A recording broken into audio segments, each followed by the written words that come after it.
بسم اللہ الرحمن الرحیم۔ السلام علیکم دوستو، دنیا بھر کی خبروں میں آج آپ سنیں گے، لیکن اس سے پہلے اگر ہو سکے تو لائک، سبسکرائب اور بیل آئیکن کا بٹن ضرور دبا لیں۔ شکریہ۔ ایرانی معاہدے کی پابندی میں یورپ کو شکست ہوئی۔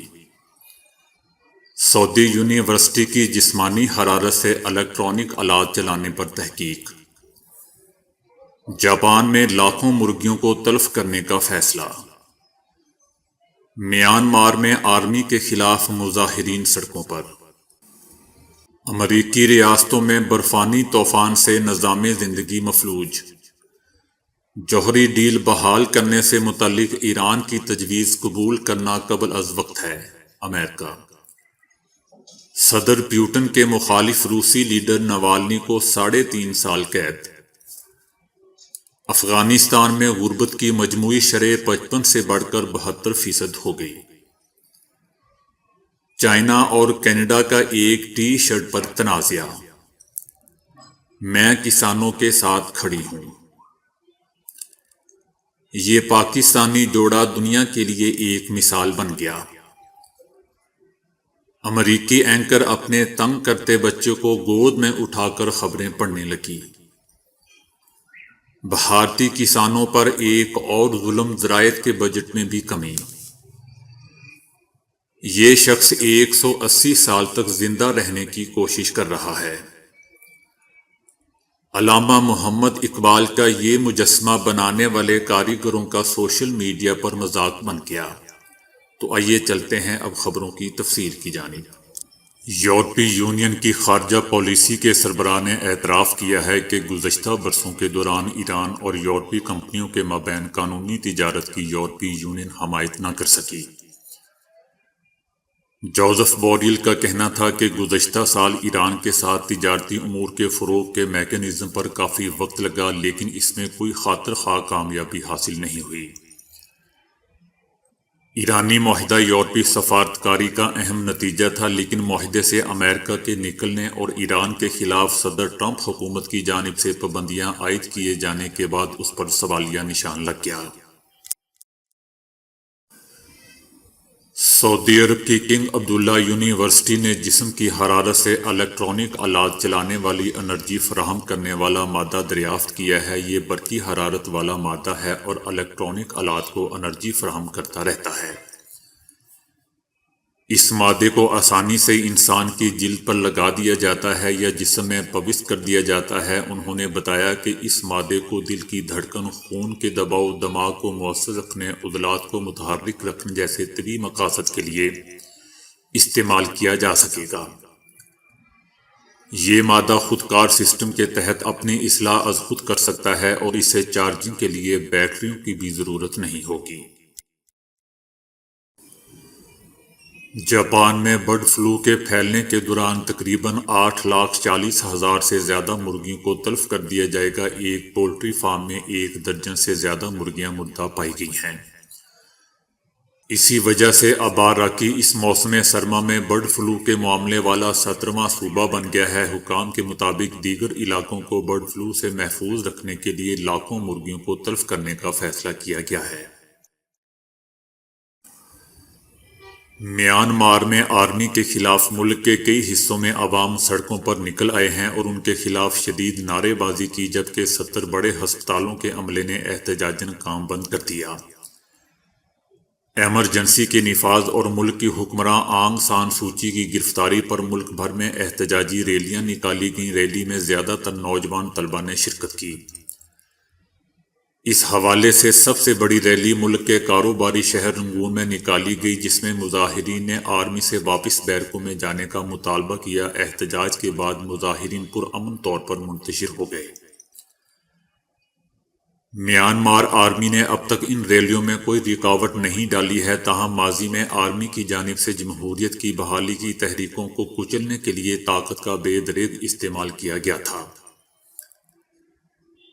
میانمار کے 30 سے زائد ٹاؤنز میں قائم 70 ہسپتالوں کے عملے نے ملکی اقتدار پر آرمی قبضے کے خلاف احتجاجاً کام چھوڑ دیا ہے۔ عملے نے آرمی قیادت کے احکامات ماننے سے بھی انکار کرتے ہوئے اپنا موقف اختیار کیا ہے کہ کرونا وبا کے ہنگامی دور میں پہلے سے ہی پریشان عوام کے لیے مزید مشکلات کھڑی کر دی گئی ہیں۔ ڈاکٹرز نے کہا ہے کہ آرمی غریب مریضوں کا احترام نہیں کر رہی اور اپنے غیر آئینی اقدام کی تعمیل کے لیے دباؤ ڈال رہی ہے۔ امریکہ میں زبردست برفانی طوفان کے بعد ریاست نیو جرسی اور فلاڈیلفیا کے بعد اب نیو یارک میں بھی ایمرجنسی نافذ کر دی گئی ہے۔ شہریوں کے لیے غیر ضروری سفر کرنا بھی ممنوع قرار دے دیا گیا ہے۔ بعض علاقوں میں 60 سینٹی میٹر تک برف پڑی۔ برفانی طوفان نے روزمرہ کی زندگی کو مفلوج کر کے رکھ دیا ہے۔ نیو جرسی کے گورنر فیل مرفی نے کہا ہے کہ پیر کی صبح 1500 سے زائد مکانات کو بجلی کی ترسیل منقطع ہے۔ مزید برف باری سے یہ خلل جاری رہنے کا خدشہ موجود ہے۔ متعدد ہوائی اڈوں پر ہوائی سفروں کو منسوخ کر دیا گیا ہے۔ امریکہ نے کہا ہے کہ ایران سے ڈیل بحال کرنے سے متعلق ایران کی تجویز قبول کرنا قبل از وقت ہوگا۔ ایران معاہدے کی تعمیل پر واپس آیا تو امریکہ بھی ایسا ہی کرے گا۔ امریکہ نے کہا ہے کہ ایران سے براہ راست بات چیت اور تجویز ماننے کے نقطے پر پہنچنے سے پہلے اتحادیوں، شراکت داروں اور کانگریس سے مشاورت کی جائے گی۔ روسی صدر پیوٹن کے مخالف سرگرم روسی لیڈر الیکسی نوالنی کو 3.5 سال قید سنا دی گئی ہے۔ نوالنی کی حمایت میں مظاہرہ کرنے پر 900 سے زائد مظاہرین کو بھی گرفتار کیا گیا ہے۔ روسی لیڈر کی سزا کے خلاف مغربی ممالک کی جانب سے تنقید کی جا رہی ہے، جس پر روس نے مغربی ممالک کو داخلی معاملات میں مداخلت سے باز رہنے کا انتباہ کیا ہے۔ عالمی بینک کے تخمینے کے مطابق 2020 میں افغانستان کی غربت کی مجموعی شرح 55% سے بڑھ کر 72% ہو گئی ہے، جبکہ 2021 کے اوائل میں افغانستان کورونا کی دوسری لہر سے دوچار ہے۔ کورونا کے وبائی مرض نے افغانستان کی معیشت کو اہم نقصان پہنچایا ہے۔ افغانستان میں بے روزگاری کی شرح بڑھ کر 37.9% ہو جائے گی، جو 2019 میں 23.9% تھی۔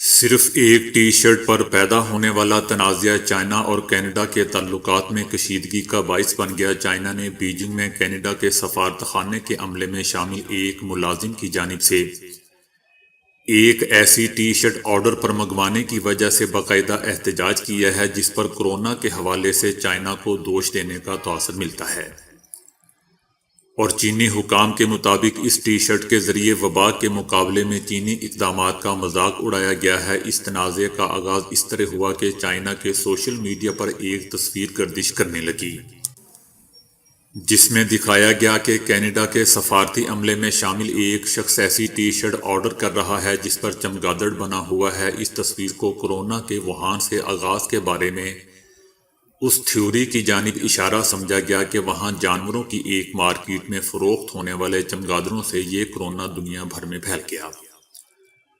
تاہم کینیڈا کے میڈیا نے وضاحت کی ہے کہ ٹی شرٹ پر چمگادڑ کی شکل نہیں بلکہ انگریزی حروف تہجی W لکھا ہوا ہے۔ سابق لبنانی اداکارہ میاں خلیفہ نے کھل کر بھارتی کسانوں کی حمایت کر دی ہے۔ میاں خلیفہ نے اپنے ایک ٹویٹ میں کسانوں کی حمایت کرتے ہوئے کہا کہ یہ کس قسم کی انسانی حقوق کی خلاف ورزی کی جا رہی ہے۔ کیا انہوں نے نئی دہلی میں انٹرنیٹ معطل کر دیا ہے؟ اس ٹویٹ پر بھارتی سوشل میڈیا صارفین کی جانب سے سخت رد عمل کا اظہار کیا گیا اور ان پر پیسے لے کر ٹویٹ کرنے کا الزام لگایا گیا۔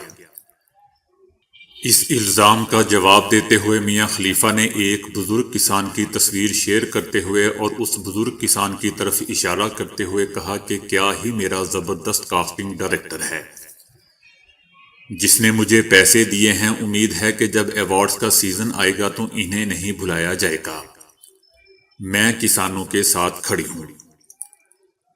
میاں خلیفہ کے علاوہ امریکی گلوکارہ ریحانہ نے بھی گزشتہ روز ایک ٹویٹ کر کے کسانوں کے ساتھ یکجہتی کا اظہار کیا تھا۔ اس کے علاوہ ماحولیاتی تحفظ کی نوجوان کارکن گریٹا نے بھی کسانوں کے حق میں آواز بلند کی تھی۔ دنیا کی مشہور شخصیات کی جانب سے کسانوں کی حمایت پر مودی سرکار سٹپٹا اٹھی ہے اور ان پر سنسنی پھیلانے کا الزام عائد کر دیا ہے۔ پاکستان کے ایک چھوٹے سے شہر سے نیو یارک منتقل ہونے اور کامیاب کاروبار تک کا سفر طے کرنے والا یہ پاکستانی جوڑا دنیا کے لیے ایک مثال بن گیا۔ یہ میاں بیوی وقاص علی اور صدرہ قاسم ہیں۔ ان کا کہنا تھا کہ ہماری ملاقات اوکاڑا کے کچھ کاریگروں سے ہوئی جو چمڑے کے جوتے بنا رہے تھے۔ ہم نے ان کے بنائے جوتے انٹرنیٹ پر فروخت کرنے کا فیصلہ کیا اور ایک ویب سائٹ بنا ڈالی۔ یہیں سے ہمارے جوتوں کے کاروبار کا آغاز ہوا۔ اس کے بعد ہم نے اپنے جوتوں کا برانڈ لانچ کیا جس کا نام ہم نے اٹامز رکھا۔ ہمارا یہ برانڈ تیزی سے مقبول ہوا اور مسلسل ترقی کے زینے طے کرتا جا رہا ہے۔ اب تک ہم اس برانڈز کے ذریعے 5 لاکھ جوتے فروخت کر چکے ہیں۔ امریکی ٹیلی ویژن سے وابستہ ایک خاتون اینکر کی دلچسپ ویڈیو سوشل میڈیا پر وائرل ہوئی ہے جس میں براہ راست نشریات کے دوران غیر متوقع طور پر اس کا بچہ آ جانے پر خاتون اینکر نے اسے گود میں اٹھا کر خبریں مکمل کیں۔ خاتون اینکر براہ راست نشریات میں موسم کا حال سنا رہی تھی کہ اس دوران اچانک ان کا بیٹا کمرے میں داخل ہو جاتا ہے اور ماں کو تنگ کرنے لگتا ہے، لیکن خاتون اینکر نے حواس باختہ ہونے کی بجائے بچے کو مسکراتے ہوئے گود میں اٹھایا اور مکمل خبریں پڑھیں۔ دیکھتے ہی دیکھتے یہ ویڈیو سوشل میڈیا پر وائرل ہو گئی۔ دلی کے ارد گرد جاری دھرنوں کے علاوہ بھی مختلف شہروں میں کاشتکاروں نے ریلیاں نکالی ہیں جس میں خواتین نے بھی بڑی تعداد میں شرکت کی ہے۔ کسان اپنے مطالبات پورا کرانے کے لیے پرعزم ہیں۔ مودی سرکار اپنی ہٹ درمی سے باز نہیں آ رہی، زراعت کے بجٹ میں بھی کمی کرتی۔ ٹھیکری بارڈر پر خطاب کرتے ہوئے کسان رہنما راکیش نے کہا ہے کہ قوانین کی واپسی نہیں تو گھروں کو واپسی نہیں۔ امریکی ماہر ڈیو ایسپرے سلیکون ویلی میں اپنا کاروبار چلاتے ہیں اور وہ اپنے 180 سال تک زندہ رہنے کے جنون کی وجہ سے دنیا بھر میں شہرت رکھتے ہیں، اور وہ اس خواہش کی تکمیل میں اب تک کروڑوں روپے خرچ کر چکے ہیں۔ اسی خواہش نے انہیں بائیو ہیکر بنا ڈالا ہے۔ دوستو، بائیو ہیکرز ایسے لوگوں کو کہا جاتا ہے جو ڈاکٹروں کی پرواہ کیے بغیر خود کو بہتر بنانے کے لیے اپنے جسم پر تجربات کرتے رہتے ہیں۔ ان کو اس معاملے میں سب سے زیادہ بہادر کہا جاتا ہے کیونکہ وہ ہر نئی ٹیکنالوجی کو اپنے جسم پر آزمانے سے باز نہیں آتے۔ 1990 سے وہ روزانہ 1.5 گھنٹے ورزش کرتے آ رہے ہیں۔ اس کے بعد انہوں نے غذائی عادات کو بھی یکسر تبدیل کر رکھا ہے۔ اب تک اپنی صحت بہتر بنانے کے لیے درجنوں غذائیں، غیر روایتی طریقے، آلات اور دیگر اشیاء آزما چکے ہیں۔ یہاں تک کہ وہ مراقبے کے لیے تبت بھی گئے۔ وہ روزانہ جڑی بوٹیوں کا معجون بنا کر پیتے ہیں، EEG مشین کے ذریعے دماغ کو پرسکون رکھنے کی کوشش کرتے ہیں۔ سب سے بڑھ کر یہ کہ وہ اپنے کوہلوں سے ½ لیٹر بون میرو بھی نکلوا چکے ہیں۔ انہوں نے اس بون میرو سے خام خلیے نکلوائے اور انہیں اپنے جوڑوں اور کھوپڑی تک میں داخل کروایا۔ وہ روشنی کو صحت کے لیے مضر سمجھتے ہیں اور باہر نکلتے ہوئے پیلا چشمہ پہنتے ہیں۔ انہوں نے اپنے کمرے میں خاص آکسیجن چیمبر بھی بنوا رکھا ہے۔ ایک مرتبہ وہ برف کے ٹکڑے پر سوئے تھے اور جب اٹھے تو ان کا جسم جھلسا ہوا تھا۔ اسی طرح ایک بار انفرا ریڈ شعاؤں کو بھی جسم پر آزمانے سے کئی گھنٹے بعد ان کی زبان لڑکھڑاتی رہی تھی۔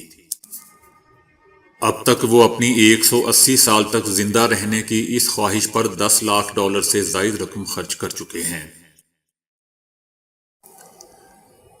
سوشل میڈیا پر شاعر مشرق علامہ محمد اقبال کا ایک مجسمہ بنانے والے کاریگروں کا مذاق بنایا جا رہا ہے، لیکن آپ کو یہ جان کر حیرت ہوگی کہ یہ کسی ماہر مجسمہ ساز کا تخلیق کیا گیا شاہکار نہیں بلکہ مالیوں کی علامہ محمد اقبال سے عقیدت کا اظہار ہے۔ لیلا طارق نامی ایک سوشل میڈیا صارف نے گلشن اقبال پارک میں نصب علامہ اقبال کے مجسمے کی تصاویر شیئر کرتے ہوئے کہا کہ اس مجسمے میں کچھ بھی غلط نہیں ہے، لیکن یہ علامہ اقبال جیسا بالکل بھی نہیں لگتا۔ لیلا طارق کی یہ پوسٹ چند گھنٹوں میں ہی سوشل میڈیا پر وائرل ہو گئی۔ کچھ لوگ علامہ اقبال کے مجسمے پر کی گئی ناقص کاریگری پر تنقید کرنے لگے تو بعض نے کاریگروں کا مذاق اڑانا شروع کر دیا۔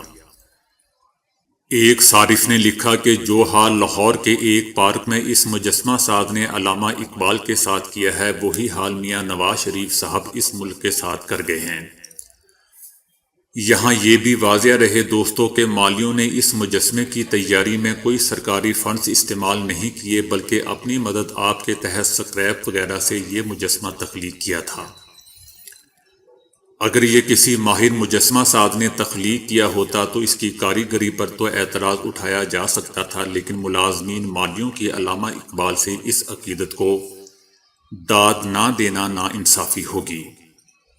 ہاں، ایک بات ضرور یاد رکھنی چاہیے کہ جو کام آپ کو آتا نہ ہو اس کو نہیں کرنا چاہیے، یعنی جس کا کام اسی کو ساجے۔ اب خدا کرے کہ میرا یہ محاورہ درست ہو، نہیں تو میری اردو صحیح کرنے والوں نے، خاص کر ریاض احمد صاحب نے تو ٹھیک ٹھاک طریقے سے درست کر دینا ہے۔ بہرحال میں کہہ رہا تھا کہ جس کا کام اس کو ساجے دوستو، وہ اس لیے کہ اگر میں لوگوں کی خدمت کے چکر میں کسی چوک پر اپنا ایک کلینک کھول لوں اور لکھ لکھ کر لوگوں کو میڈیسن دوں تو پھر لوگ میرا حال بھی ان بیچاروں مالیوں جیسا ہی کریں گے۔ کیا خیال ہے؟ تو دوستو، آج کے لیے اتنا ہی۔ ویڈیو کو لائک اور شیئر کرنے کا بہت بہت شکریہ۔